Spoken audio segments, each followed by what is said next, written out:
किसान साथियों राम राम। आशा और उम्मीद करता हूँ कि आप सब ठीक ठाक हो। साथियों, आज हम चर्चा करने जा रहे हैं चना और सरसों के भाव के बारे में। साथियों, इन दोनों जिनसों के बारे में जो मैंने अपडेट 2 महीने पहले दी थी वो बिल्कुल सही और सच्ची साबित हुई हैं। और इसीलिए मैं कहता हूँ कि आप यदि मेरे द्वारा दी गई जानकारी के ऊपर थोड़ा अमल करेंगे, बाजार के ऊपर नज़र रखेंगे, तो आपको नुकसान होने के चांस बहुत कम बनेंगे। साथियों, सबसे पहले मैं चना के ऊपर जो रिपोर्ट निकल के आ रही है वो मैं आपको बाँच कर सुना रहा हूँ, क्योंकि मैंने विशेषज्ञों से पूरी रिपोर्ट मैसेज के माध्यम से प्राप्त की है। वो आप गौर से सुने और उसके बाद में बेचें या रखें वो आप अपना खुद निर्णय लें। साथियों, इसी तरह की जानकारी आपको मिलती रहे तो आप इस चैनल को सब्सक्राइब करें और सामने वाली घंटी का बटन दबा करके चैनल के साथ जुड़ जाएं। अब सुनिए चने की रिपोर्ट। साथियों, मैं जो बाँचने जा रहा हूँ वो धीरे धीरे बाँचूंगा तो आपको ठीक समझ आ सके। सुने। घरेलू उत्पादन एवं सरकार की नीति पर निर्भर करेगा दलहन का आयात। वित्त वर्ष 2024 और 25 के दौरान भारत में दलहनों का आयात तेजी से उछलकर $5 अरब के सर्वकालीन सर्वोच्च स्तर पर पहुंच गया, जो वित्त वर्ष 2023 और 24 का आयात $3.74 अरब से काफ़ी अधिक रहा। मात्रा के दृष्टिकोण से भी दलहनों का आयात नए रिकॉर्ड स्तर पर पहुंच गया।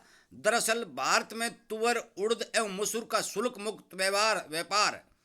मुक्त आयात जो पहले से जारी था, जबकि सरकार ने दिसंबर 2023 में पीली मटर तथा मई 2024 में देसी चना के आयात को भी शुल्क मुक्त कर दिया। मतलब यह है कि ड्यूटी खत्म कर दी थी। देखते ही देखते चना का आयात शीर्ष सतर पर पहुंच गया और पीली मटर का भी विशाल आयात हो गया।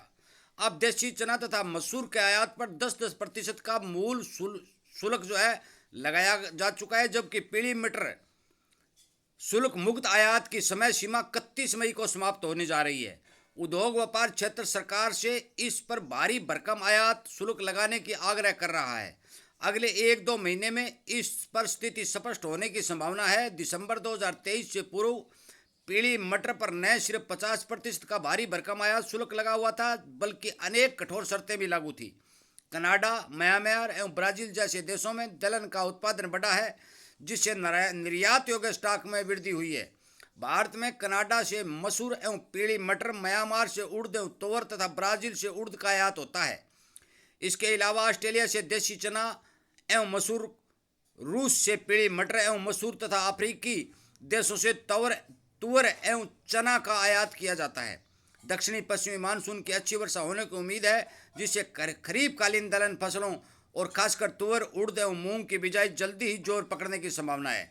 सरकार द्वारा शीघ्र ही इसके न्यूनतम समर्थन मूल्य की घोषणा किए जाने के आसार हैं।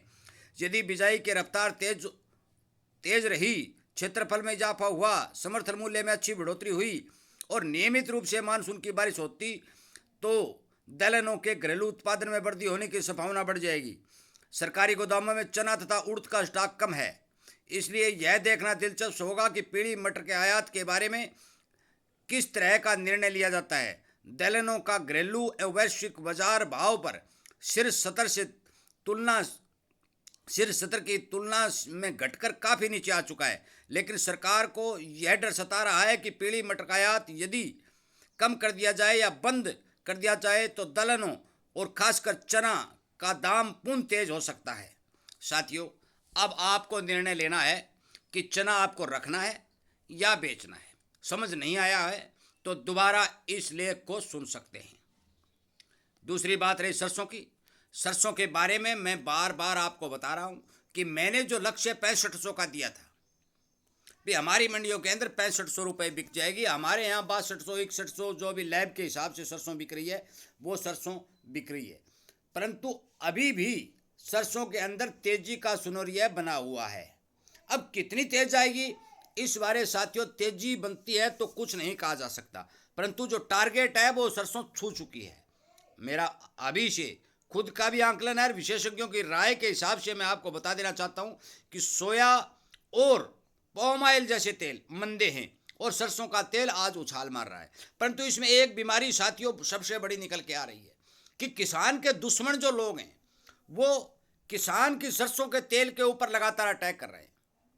आपको पता है कि पिछले दिनों एक अंतर्राष्ट्रीय टीवी के अंदर एक खबर आई और उसमें यह स्पष्ट तौर से बोला गया कि सरसों के तेल के अंदर सोया और रिफाइंड मिला करके उसमें पीला रंग मिला करके सरसों का तेल बना करके बाजार में बेचा जा रहा है, जो शरीर के लिए बहुत हानिकारक है। और मिलावटखोरों पर छापे भी मारे जा रहे हैं, परंतु मिलावटखोर जो है अपनी काम से बाज नहीं आ रहे हैं, जिसके कारण सरसों के ऊपर भाव के ऊपर दबाव बनता है। नहीं तो मान के चलो कि सरसों का तेल खाने में यदि शुद्ध मिलता है तो सरसों का तेल इतना महंगा मिलेगा कि जिसका कोई हिसाब नहीं। फिर भी सरसों अपने शीर्ष स्तर के ऊपर इस साल टॉप कमोडिटी बनने की संभावना जो है नजर आ रही है। ये मैं आपको स्पष्ट बता देना, सरकार एक दाना भी बेचने का इच्छुक नहीं है, सरकार के पास स्टॉक भी कम है, और जो पिछले साल भाव को दबाने के लिए सरकार ने अनेक तरह के प्रयास किए, अब की बार वो दिखाई नहीं दे रहे हैं, क्योंकि सरकार के पास माल ही नहीं है भाई। और यदि माल है भी तो उसे 2-3 महीनों में सरकार यदि बेचना चाहेगी तो सिमट जाएगा।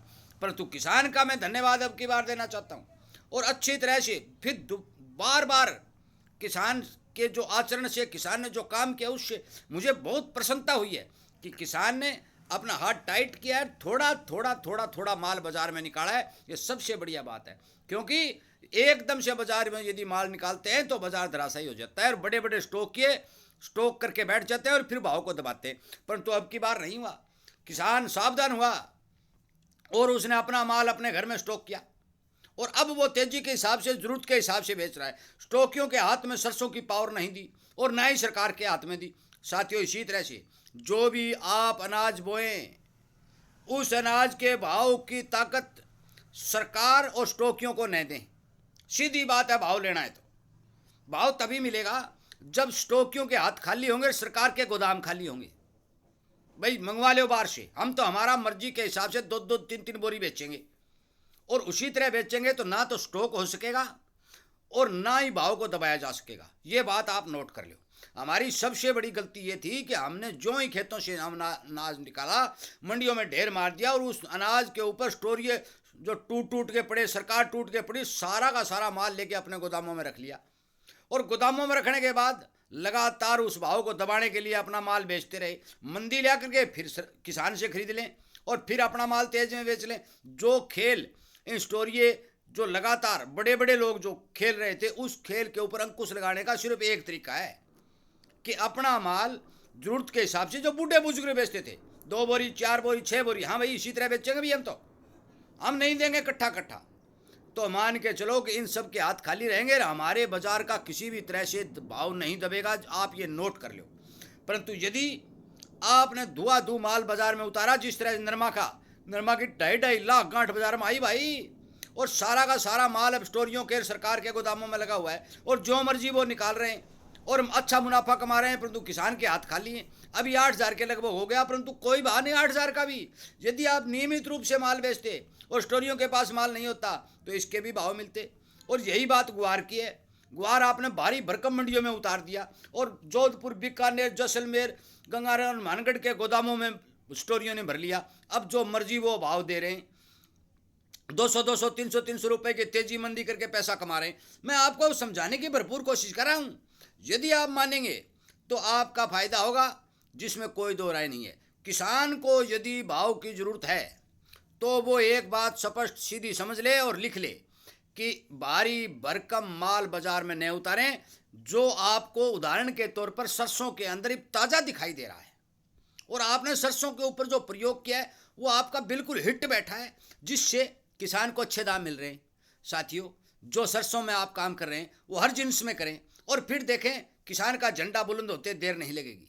साथियों, इसी तरह की जानकारी जो मेरे पास निकल के आ रही हैं, मैं आपको समय समय के ऊपर वीडियो के द्वारा लगातार पहुंचा रहा हूं, और उम्मीद करता हूं कि आप इन बातों पर ज़रूर ध्यान देंगे। मैंने एक वीडियो पहले बनाया था कि चना में तेज़ी नहीं तो सरसों में मंदा नहीं, परंतु चना के अंदर जो सीमित भाव की अवधि है वो केवल 1 महीना और बची है। उसके बाद हो सकता है कि चना के अंदर कुछ घटबद शुरू हो जाए, 200-400 रुपये का किसान को फायदा मिल जाए। परंतु मौके के ऊपर सरसों के अंदर तेजी रुकती हुई मुझे दिखाई नहीं दे रही है। कहाँ तक जाएगी अब मैं टारगेट फिक्स नहीं कर सकता, क्योंकि तेजी के अंदर टारगेट फिक्स करना संभव बात नहीं है। झूठी बात कह के किसान को बरगलाना भी अच्छी बात नहीं है। साथियों, मेरे इस वीडियो को हर किसान तक शेयर करें, हर किसान को ये बात समझाने की कोशिश करें कि आप अपना माल एक साथ बाज़ार में न काटें।